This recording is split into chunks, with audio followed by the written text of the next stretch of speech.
Une fois votre demande approuvée, pour obtenir votre premier versement correspondant à 50% du montant de la subvention, plusieurs documents sont à transmettre par courriel à votre conseiller ou conseillère.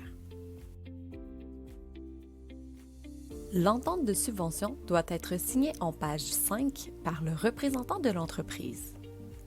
Pour rappel, vous devez nous retourner le document au complet, soit avec l'ensemble des pages.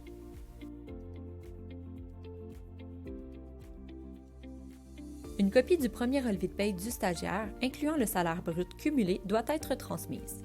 Ce document nous permet de calculer le montant de la subvention et représente une preuve que l'employeur garantit la couverture d'assurance des stagiaires.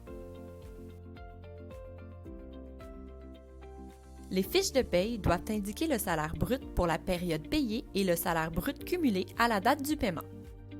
Si cette information ne figure pas sur le bulletin, le transfert de votre subvention ne pourra être traité. Par ailleurs, si la date inscrite sur la fiche de paie est postérieure à la date de début du stage initialement indiquée, la subvention sera inférieure au montant prévu.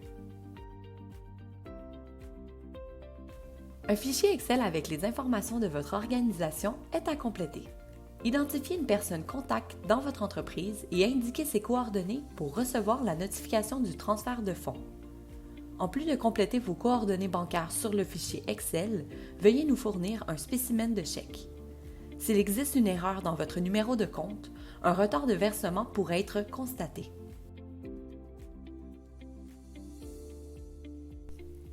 Afin d'obtenir le deuxième versement, vous devez, à la fin du stage, envoyer différents documents par courriel à votre conseiller ou conseillère aux entreprises. Toutes les informations recueillies lors des sondages resteront confidentielles.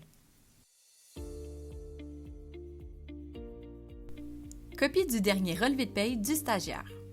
Cette information permettra de vérifier le montant de la subvention réelle ainsi que la valeur de ce deuxième versement. En ce sens, si le montant cumulé du salaire brut est inférieur au salaire brut prévu lors du dépôt du dossier de candidature, la subvention sera inférieure à celle qui a été calculée.